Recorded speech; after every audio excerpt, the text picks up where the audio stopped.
Hello everyone again. It's time for another random run.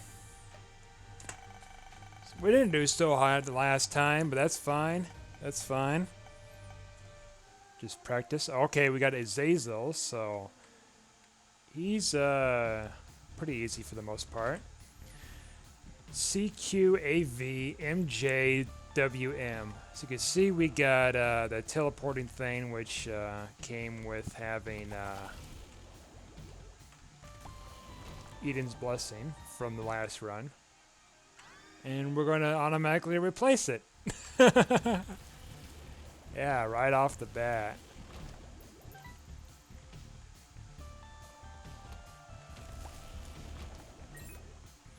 Yeah, things have been going great so far. It's been nice out. Weather's been pretty stable. Just got off the phone with someone, just talking about just different things. Old memories and stuff. The old internet, especially. Ask Jeeves and web crawler and all sorts of stuff. Dial up.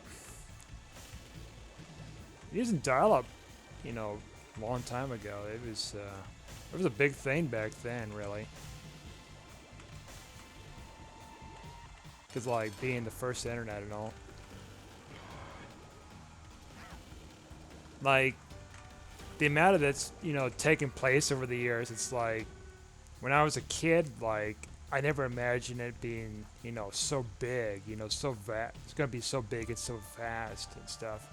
And how much it's going to, just change everybody's lives.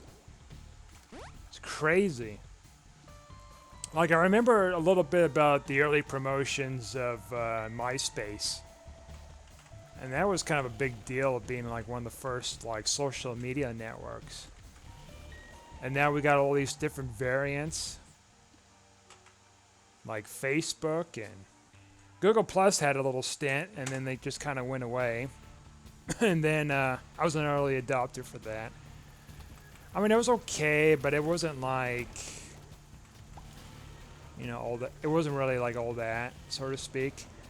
Nowadays, it's people are finding alternative social media networks because of a variety of things.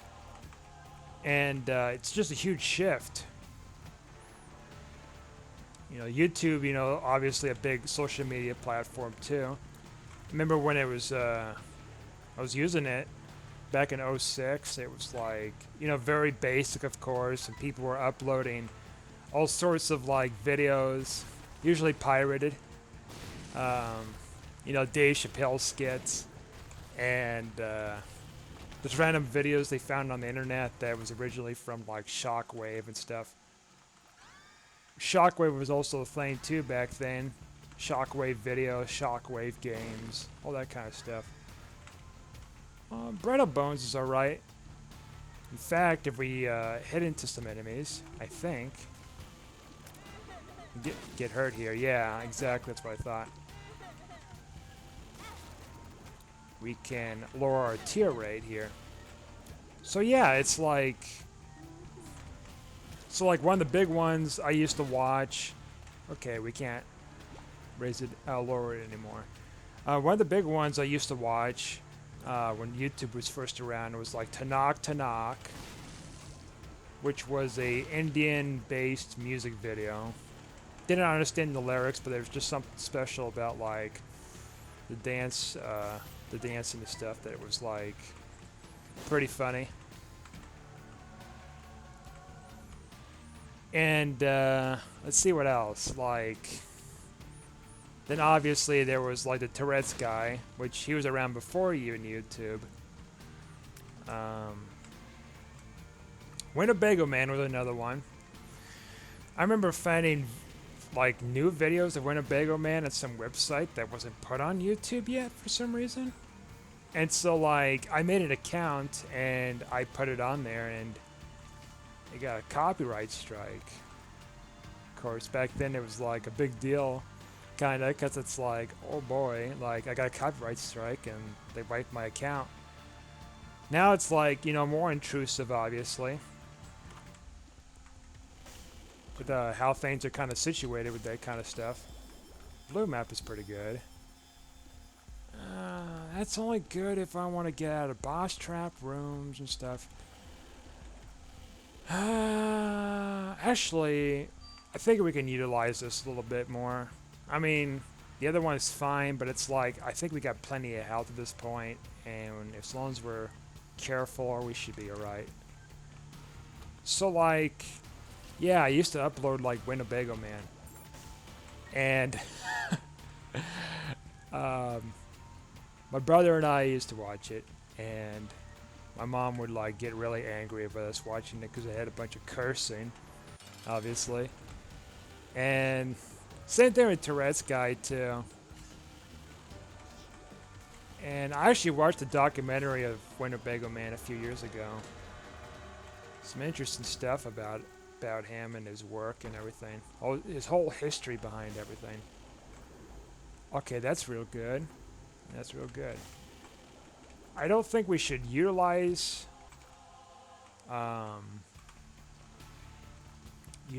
it just yet. We'll use that as like an emergency thing, I think, at this point. Anyways, yeah, YouTube was kind of a big thing when it first came around. It was something new. It was something fresh. So was MySpace too.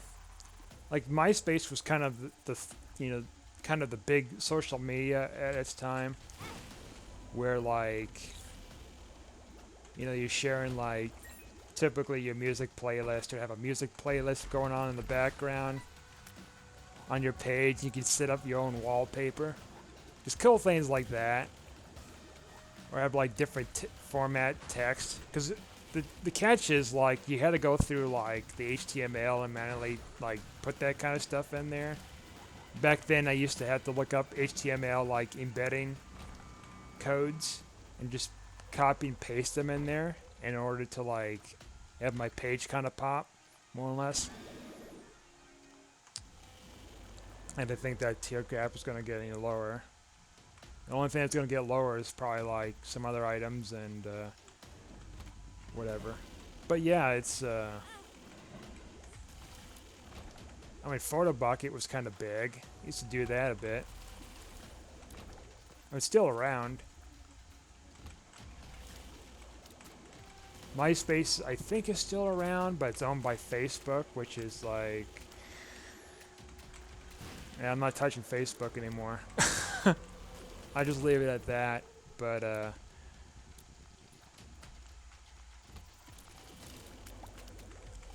mean, I've seen quite a bit of, like, interesting content over the years on YouTube. Different little documentaries. Another thing that was... Like, I don't remember it too much, but there was a thing, like, first kind of web series thing. I mean, not like necessarily like a true web series like you see. It's more in the lines of like something that's just been kind of created on the spot. It wasn't really getting funded. It seemed like it was kind of like Blair Witch, only without it being like scripted like that.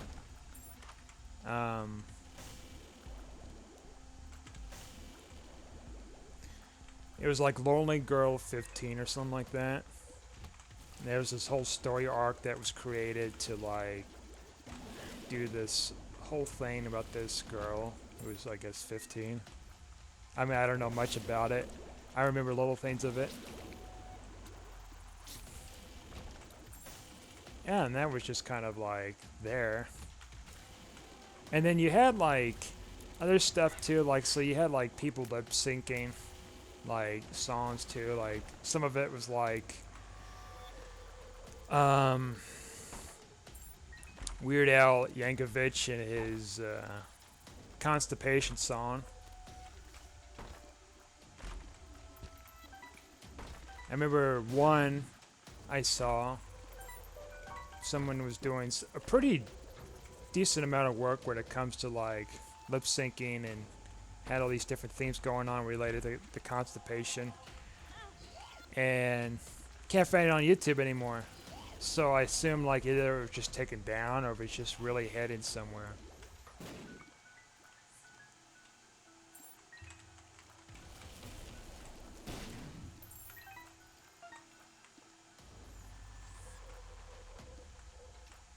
Another thing too, I mean, I didn't use as much as Daily Motion. That's another video thing. Let's hold on to this, because that might be useful if we needed to just pull the trigger if we need to. Maybe not a good sense of words for that, but you know.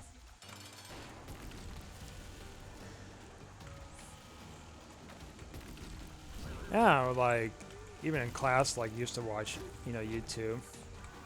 And checking out different things, recommending videos with one another and stuff. It was real cool when YouTube was first around. There's something special about the old YouTube compared to the YouTube now. I think because there was a lot less like competition, a lot less people. It wasn't as much of a social media like marketing thing as what it is today. Like social media marketing is fairly new anyways, because like the internet, you know, high-speed internet and stuff, and the vast majority of like these websites have just been, you know, taking up the space of everything. You also got like alternative video sites too cropping up that kind of compete against YouTube, or like an alternative to YouTube and stuff, you know, BitChute and stuff like that. I haven't really utilized it too much with it.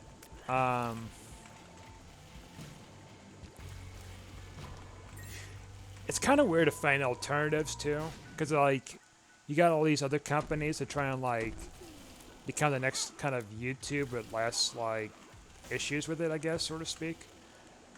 And that guy gets kind of tricky because it's like back then when YouTube was YouTube, there wasn't many video sites or competitions. But after like how everybody was seeing like how YouTube and Facebook and all that stuff is like becoming giant, they're like, well, we want a piece of the pie too, and now there's like a lot more competition for that stuff to make their own sites.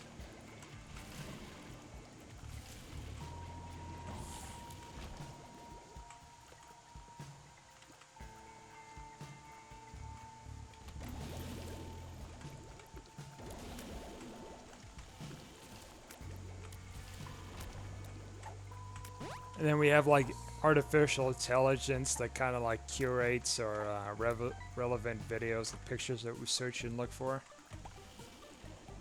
Nothing spooky about that, but by any stretch of the imagination.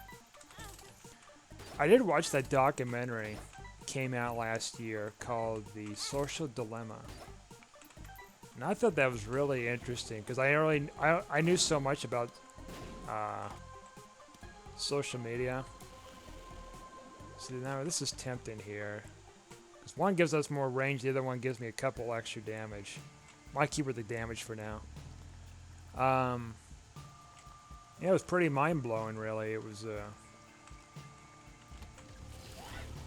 but like people still, you know, engage with those networks and stuff, you know, either for like job's sake or like for whatever's sake. Me, it's like I've been slowly eliminating that whole social media thing, except for like this platform and like YouTube and like Snapchat and, you know, little things like that. I've been distancing over the years, you know, off of like Twitter, Facebook, even Instagram.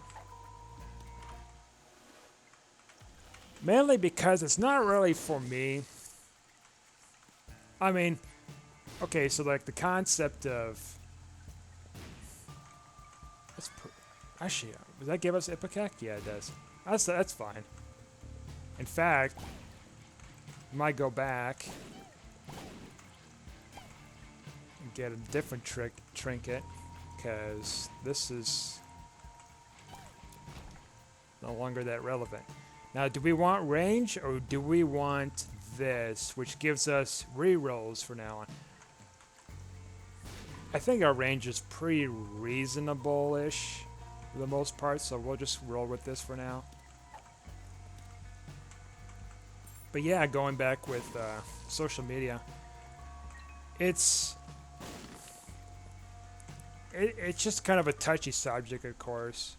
Let's see. Now, see, now we're getting real good here with these items. All right, so we'll take this. Let's I say we take this. We bomb this, and then we re-roll that. You see that? And that's nice. Maybe it wouldn't have been relevant for that map, but I didn't know if we were going to have it until now. But that's fine. That's a mapping as long as we get like a black candle or no more like. Is it Curse of the Lost? Yeah, Curse of the Lost.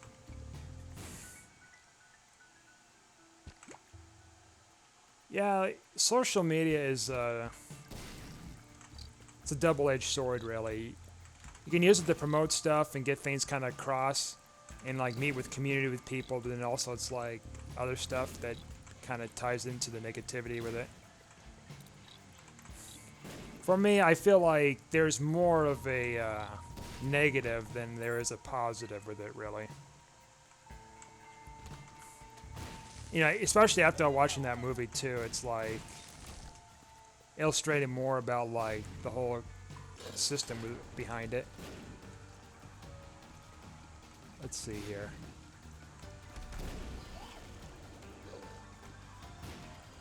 So we got Bighorn. There we go. So our tiers would be pretty nice. Okay, let's see here. So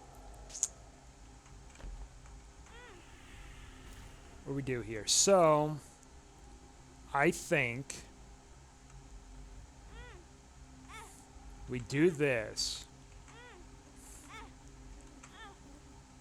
It's going to get rid of quite a bit of health, but okay. Well, how am I going to do this? Oh, yeah, duh. Okay. So here's what we're going to do. We go out here. We use Suicide Key. Oh, look at that. Yeah. And then we take this. And we're going to flip this. We're going to use this. Okay, that's pretty good. Okay. And we're going to drop this card so we don't use it again by mistake.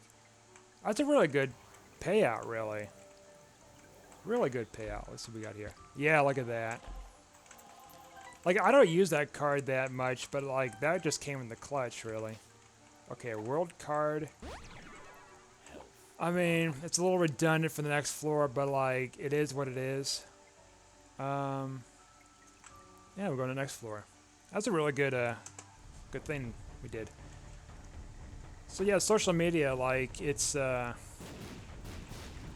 yeah, that's right. I forgot we had that. So this is going to be a little interesting. So social media, it's something, I guess. It's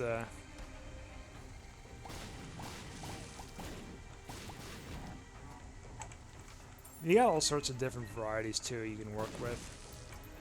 If you want to do pictures or short videos and stuff like that, go at it, you know. But it's like there's a lot of psychology behind it. Even the people who, like, you know, put this stuff together, like, they want to make it as addicting as possible. Of course. Had a burp there a little bit.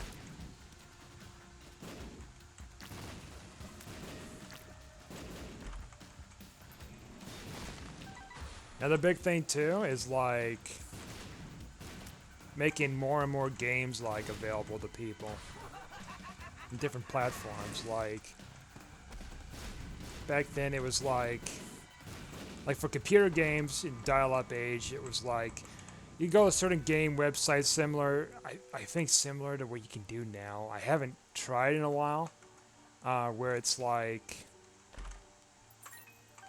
you can download demo games. I'm assuming it's still like that.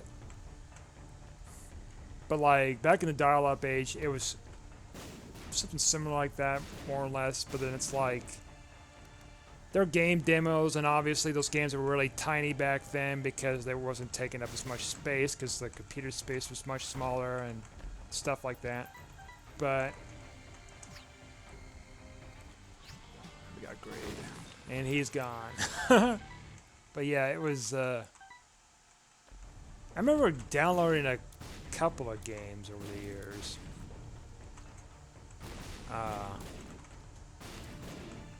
Around that time, which was like Redneck Rampage was one of them, which was a Doom variant, a reskin of Doom, the original Doom.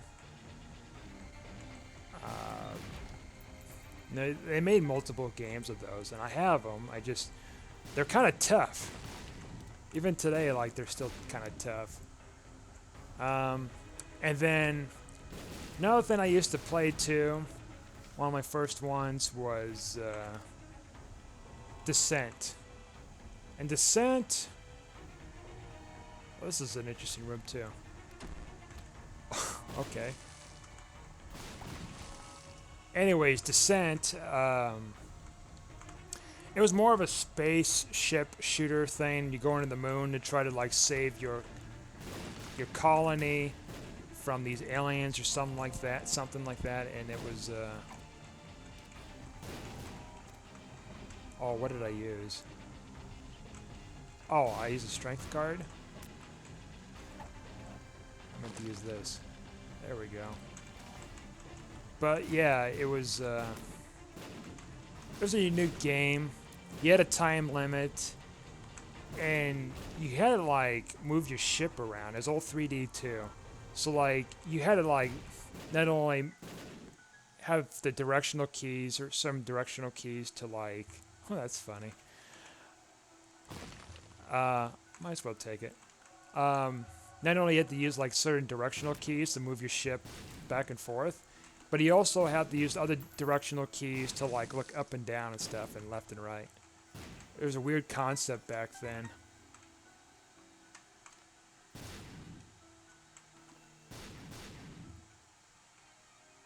And that's gonna help us. Oh, look at that. I mean, what is the chances of that, really? Host hat. Talking about like, oh, this is gonna be dangerous because of explosives, but look at that. It's just like freaking host hat. Like, I think it's pretty much GG, and like, we don't really need the world card. Let's just take this in case. See what we got here. Found pills. Bad trip. That doesn't bother me too much. Perks. Okay. I found pills. Just pills. Pills here. Remember that? Left 4 Dead. Yeah. Okay, that's not too bad. Our flyers are going to be powerful from that. Yeah, anyways. Going back with that for games. I remember too, it might have been more likely a fan game. It was probably taken down at some point. It had like N64 like graphics or something slightly better of this game of Pokemon. And, you know, come to think of it, it kind of reminds me of the recent announcement for a new Pokemon game for Switch. I mean, I haven't played a Pokemon game in like, you know, over a decade. So, well, that's not true. There was Pokemon Go I did for a little bit, then got bored with it. But even before that, it was like over a decade. But yeah, this new Switch game, which is supposed to be more immersive, going around different worlds and stuff like that, it really reminded me about this this version back in the 90s or early 2000s or something, where it was like, it was a demo too. Like, some group of people were like piecing something together. This kind of this interactive Pokemon game that had like a very similar concept too. And back then it was like, you know, only the first generation Pokemon that was around or something like that. There wasn't like a second generation yet. So it's been quite a number of years. And it had potential. It was just kind of weird to play it on the PC because it was like kind of clunky and stuff. But like, I mean, it was like some kind of a creative project to some degree.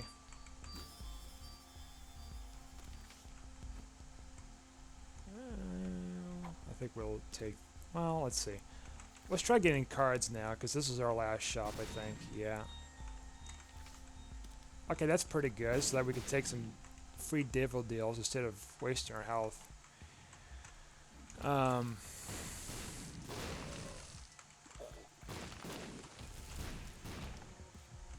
Oh, another thing too, I remembered.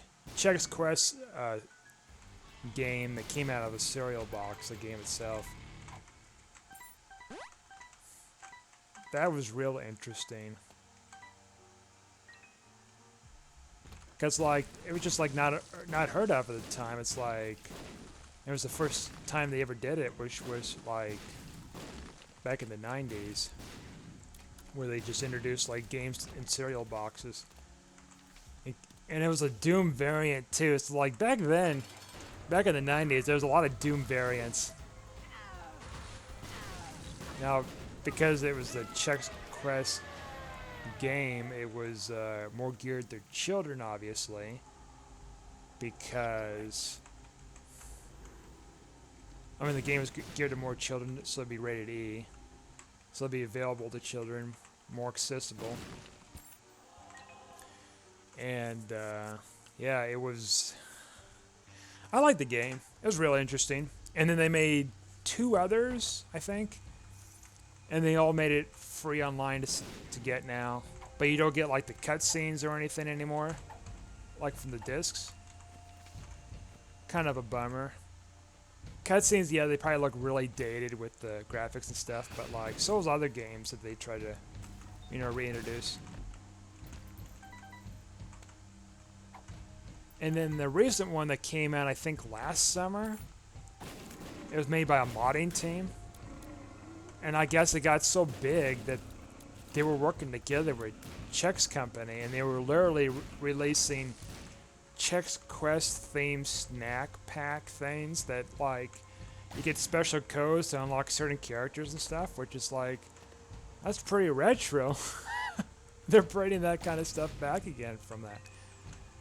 Fortunately, I can't really have that kind of snack because it's just like a lot of stuff with it. I just don't really care for, and it's just like at least it's the thought that counts. Really, it's kind of cool to see it. I'm assuming those characters would probably be unlockable eventually, but it's like probably just an initial thing when you first get in there and play.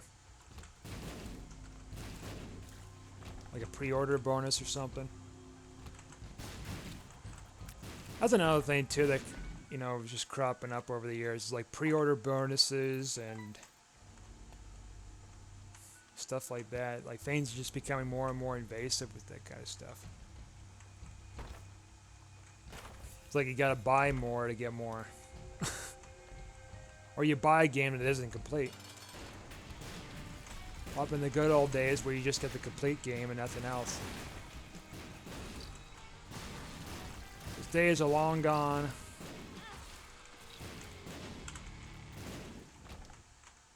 I'll take that.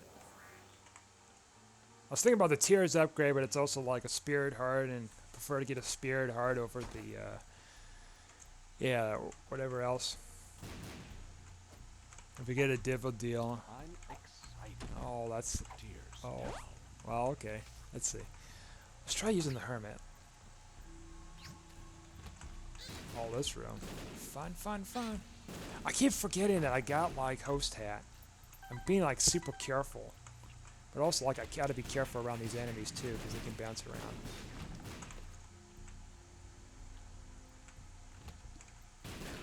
I played some really good games over the years, though.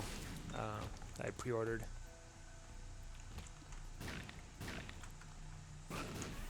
I remembered first time playing New Vegas and stuff. It's like just so good. Played all the DLC too.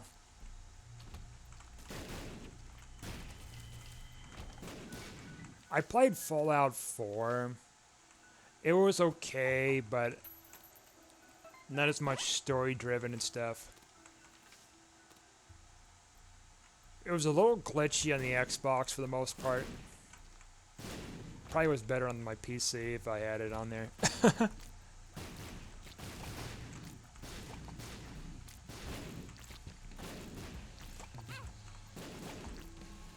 Of course, Red Dead, I obviously played a lot of and beating it 100%. Back then, it was like really tough to get it 100% because that was before like some of those patches to kind of fix those kind of like issues.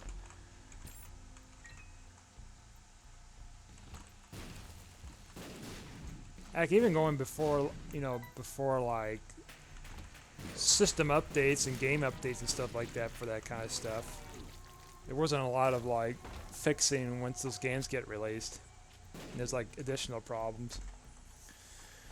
Like when I used to play, where we used to read Harry Potter and the Sorcerer's Stone on the PS1.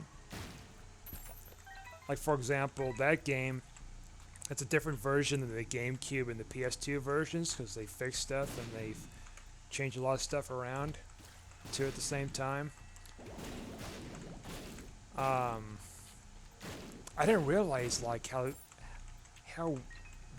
outdated the graphics were, like really triangular and really like out of place and stuff. And the camera was real off too. It was real difficult to move the camera and do all sorts of different tasks.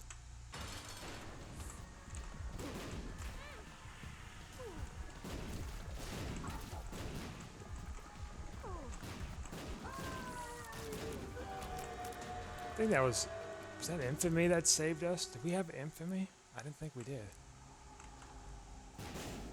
Okay, so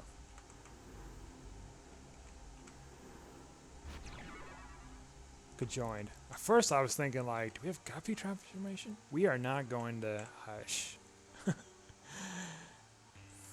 We pull it off? Maybe. If we get the right items in there. Oh, yeah. Well, good thing we got host hat. 'Cause I didn't think that through there. Oh, what a mess. There's a carpet bomb, a carpet stone. Look at some health. Let's blow through these guys. Yeah, I remember like PS1. Of course, it was on the PS2 we were playing on. So like back then, we didn't get a PS1 memory card. Because like for the longest time, we were just figuring out, I was like, why is this PS1 game not saving on a PS2 not SD card? I'm thinking, memory card. So it comes to find out they're not compatible for saves. So you have to buy a PS1 card. And this is like many years after I like played it. It's like, I'll be darned. I used to play Spyro 1 and 2, and we originally rented them and then we bought it. Third one we more or less just rented, nothing else, and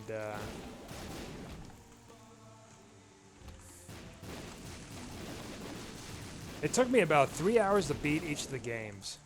About 3 hours, yeah. 100%. I played it so much. See, we got feet, so we can't fly.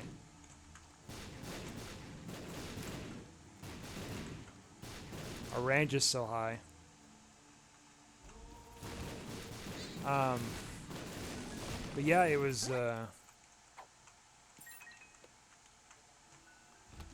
something back then. Another game I really loved to play back then, like, a lot, was,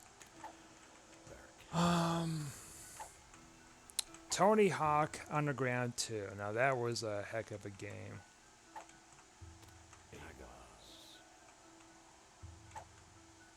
Let's see here. You know what? This is going to help us a little bit more. And nope, not quite gone yet. Yeah, Tony Hawk Underground 2 was like So underrated. Used to play on the GameCube back then, and like Pokemon Coliseum 2, and then I was playing like other games on there too. I mean Harry Potter and whatever. That it was. I think it was Azkaban and Goblet of Fire. I'm trying to remember. It's been a while. It wasn't that great. Prefer the first and second ones. PS1 era ones. But Tony Hawk Underground 2 is like my first real rated T game or something. I tried, and it was like real fun.